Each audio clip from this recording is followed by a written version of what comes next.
So Malone Lam is a crypto scammer who made $238 million stealing Bitcoin. He's a Singapore man living in Miami that stole all of this money in crypto. And should I call him a man? He's a teenager, right? He's facing trial soon. Last went to court in December, so he'll be heading to court in 2026. And I wonder how long he'll get. And why I wanted to take a look at this, because this story is trending again. And it's close to home for me because I've also been scammed by a crypto scammer from Singapore, a developer that I hired about 4 or 5 years ago. And you'll see it on the screen now, right? Over $250,000 in one transaction. All of those, you see all of those transactions, but the big one highlighted in red specifically, right? Stolen from one of my businesses. Unfortunately for me, at the time, I wasn't as knowledgeable in crypto at the time. It was my first ever crypto actual business. And, you know, raised a lot of money, invested a lot of money, and, you know, we still made money, right? But you know, this guy made off with a bunch of money and left me in a sticky situation. So yeah, again, this is something that hits home for me. And, you know, I know how it feels to lose money in crypto. So I want to cover this $238 million worth of crypto, specifically Bitcoin in this one. As you can see, mine was Ethereum, right? But yeah, it's not nice, guys. And a lot of people get away with this sort of stuff. So I wonder how long this guy will end up getting when he goes to court. He's a young guy, but, you know, this hit the headlines and maybe they will make an example out of him. But $238 million is a lot of money. And these guys were a bit reckless, acting kind of mad. You'll see from the video, but let's get into it. Wow, No way. Oh my god! $242 million! Do you know how much money that is? It's the 19th of August 2024, the day a group of young adults carried out one of the largest crypto heists ever recorded. 20-year-old Malone Lam, 18-year-old Vircha Tao, 21-year-old Jendiel Serrano, Danish Khan and Chen. These kids targeted a single Genesis creditor who had no idea they were about to lose a staggering $230 million worth of Bitcoin. But how did they pull it off? Were they expert hackers with advanced coding skills? Well, it was much simpler than it seems. These scammers did something very clever. They hacked into basic human nature. And again, if you're getting into crypto, guys, be careful, man, because, you know, these scammers are very smart. Very smart. I mean, even, it can happen to anyone, but even the most seasoned crypto people still getting scammed, you know, these days with new, you know, just new tactics that they've got. So just be careful, especially when you're on social media. Use a VPN, all that sort of stuff. But yeah, let's get into it. It all began with a phone call, a seemingly harmless contact from Google support. But this call wasn't from Google at all. Using a spoof number, Vircha Tao, also known as Wiz, convinced the victim that their personal accounts had been compromised. With this false sense of urgency, he gained access to the victim's Gmail and iCloud, where he gathered key security information. Another call followed, this time from Jendiel Serrano, aka Box, claiming to be a representative from Gemini, the crypto exchange the victim used. The victim was tricked into believing their account was under attack. Under pressure and convinced they needed to act fast, the victim reset their two-factor authentication settings, giving the thieves the access they needed to take control of the Gemini account, quickly sending funds to a compromised wallet. The situation was spiraling, but the victim had no idea. When he was asked to use AnyDesk, a remote access software, it seemed like another step in securing their assets, but in reality it was the final blow. As the victim unknowingly shared the screen, the private keys to their Bitcoin wallet were exposed, and in just a few clicks, the digital fortune was transferred into the hands of the thieves. Oh wow. No way. No f***ing way. I see it, bro. It's on the blockchain. It's on the blockchain, bro. Oh No way. my god! Oh my god! In a private video, they recorded. And think about it, that's 4,000 Bitcoin, guys. Now that 4,000 Bitcoin right now, how much would that be right now? Because I'm sure this was, obviously this was a little while back, right? But let's just say it will be a lot more right now. Bitcoin at its peak went to $120,000, right? So at the time when this got stolen, Bitcoin would have been worth a lot less than that. So let's just say it would have been a lot more money today, If he didn't get caught, of course.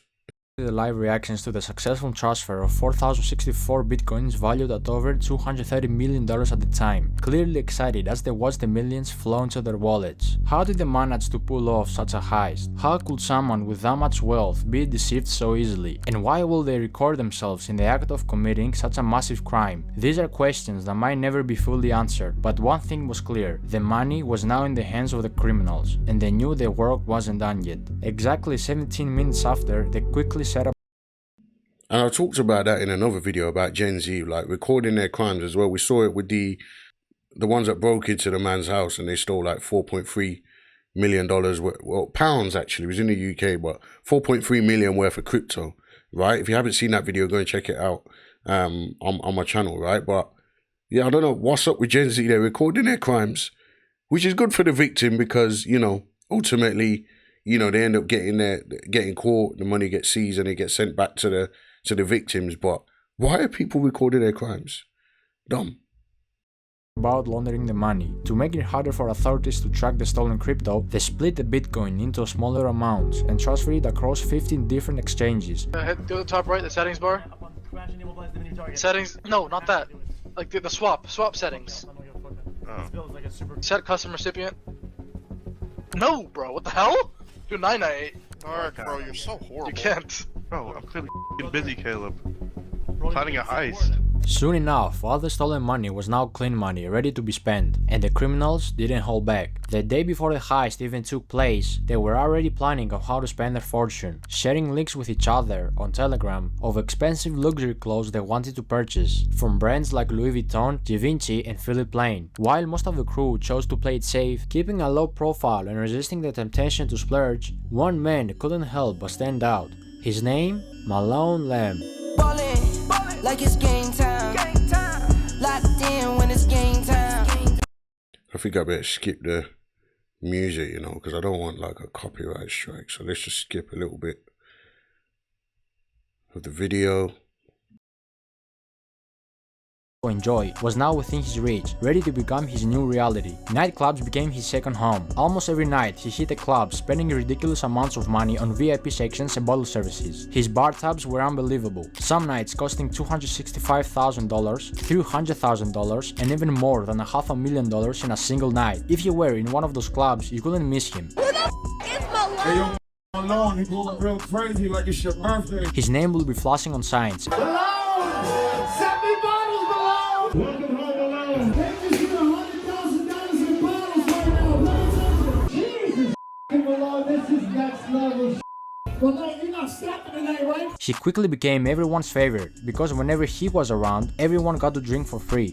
He even tipped me $2,000. When I tell you the amount of bottles he sent me that I took home, brand new, everything sealed. He chartered a private jet to Miami. There, he took his spending to a whole new level. In Miami, Malone settled in a waterfront mansion. This place wasn't just any house. It was a $10.5 million estate with a $62,000 a month rental price tag. This mansion was massive, covering over 8,500 square feet, with 25-feet ceilings, 10 bedrooms, and a huge pool with a jacuzzi. It had 2 big front gates and a garage with a spacious driveway that was later filled with expensive supercars and luxury vehicles. Malone bought a black Mansory SF90, a white Lamborghini Urus, a fully kitted out white Mansory Lamborghini Urus with baby blue interior, a matte black Lamborghini Revuelto, the new Porsche 911 GT3 RS, the new Ferrari SUV in black, 2 Mercedes-Benz G-Class, 1 in grey, 1 wrapped with matte black camo, a convertible matte black and pink Rolls-Royce Dawn, a blue BMW M4, another Lamborghini Revuelto in matte grey, a blue Lamborghini Urus, an all-white wide-body kit Lamborghini Aventador SVJ with Malone's name written on the bottom of the door, a matte black Ferrari 812 Superfast, another Lamborghini Aventador SVJ in blue, a pink Urus,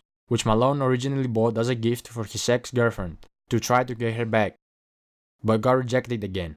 A fully black carbon fiber McLaren 765 LT, a blue Pagani Howrah. If you didn't realize it by now, Malone was always rolling with fashion. He rocked high-end designer pieces like Louis Vuitton and Givenchy. His style was expensive, with the most expensive piece of clothing being the Moncler Maya 70 by Paul Manges jacket, which alone cost $50,000 or more. But after all this wasted money on clubs and cars, Malone finally decided to invest his money in timeless pieces that would hold their value over time, like these Cuban link chain bracelets filled with diamonds, a Richard Mille covered in in diamonds, and a diamond ring for each one of his fingers. One ritual milli wasn't enough, of course, so he bought multiple. Even his glasses had diamonds. Yo, don't take no video. Malone wasn't just a millionaire obsessed with himself, he had a generous side, often using his wealth to give back to others in need. I'll be real, like, the only reason that he's spending like that, right, is because it's crypto. And he doesn't think that, obviously at this point, you know, this happens all the time, guys. People are getting scammed literally every day in crypto, right? And the only reason he's spending like that, well, bearing in mind, he's a kid anyway. Maybe even if he robbed the bank, he'd probably be spending like that. Probably young and dumb, right? Well, he's young and smart, the fact that he did that, but he's using his brains, his intelligence to do scams, right? But he probably thought that there's no way he was going to get caught for this. Evidently, he's wrong, and he's going to trial this year. But yeah, obviously, he's spending like crazy, drawing so much attention to himself. This could have been what got him caught as well. Or at the least, it contributed to him getting caught. But anyway. Items. The more he spent, the more obvious it became that his newfound fortune was linked to the heist, and soon enough, the walls started closing in. Malone thought he was untouchable, but behind the scenes, law enforcement and experts like Zach XPT were already connecting the dots. Through his flashy spending, investigators tracked large transactions linked to the stolen Bitcoin, using blockchain analysis to map out the movement of funds. What's more, both Box and Wiz slipped. Now, if you're not familiar with crypto, Zach XBT, right, who I'm aware of very well, he investigates a lot of the crypto scams, right? You can follow him on Twitter. If you're involved in crypto, you can follow him on Twitter. And there's certain projects that I've been involved in that Zach XBT has managed to expose what actually happened in some of those projects. Fortunately, the one that was most profitable, I think I got out with most of got out before it went crazy, right? But Zach XBT, this is what he does. So yeah, he's definitely good at what he does as well. Up during the process of laundering the funds. On several occasions, they accidentally leaked the stolen funds with their personal assets, which for example also leaked his full name during a screen recording, while Box reused deposit addresses, making it easier to trace the funds back to them. By mid-September 2024, the FBI and other authorities had gathered enough evidence to act. On the 19th of September, federal agents raided Malone's Miami mansion, where he was arrested, surrounded by all the luxuries he had bought with a stolen fortune. We hear boom, and we thought that was shooting in the neighborhood, and we saw a lot of police.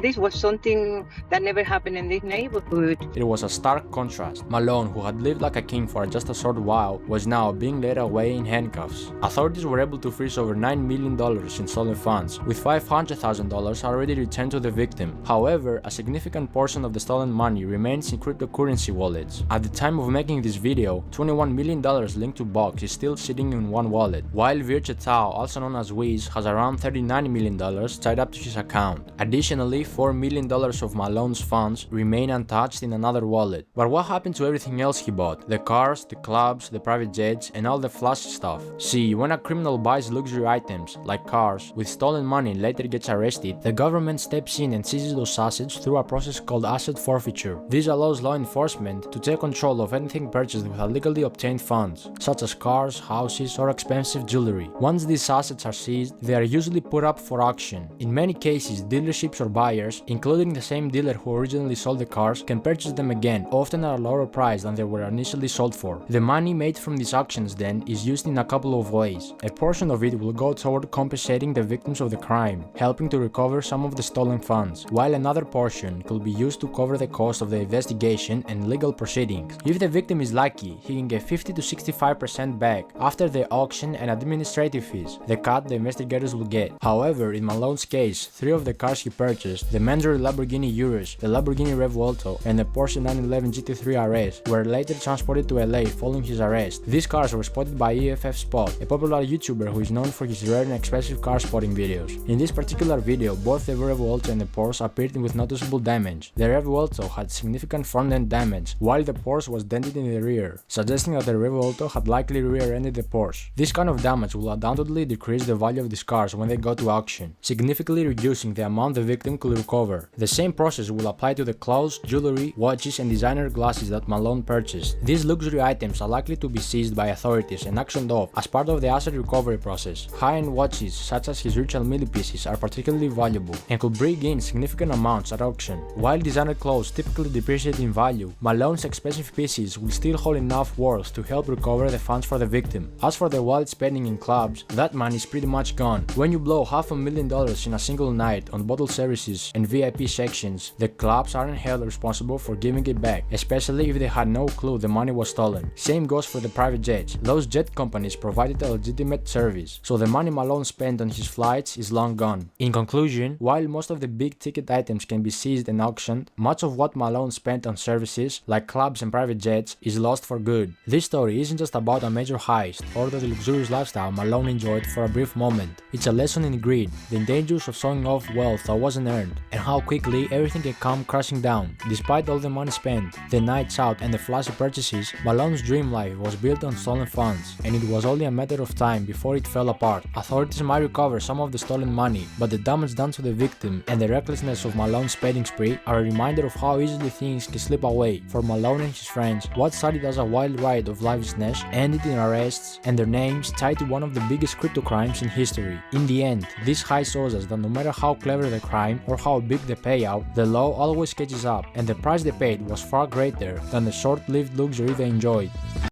Like the video, that would definitely help with the algorithm, guys.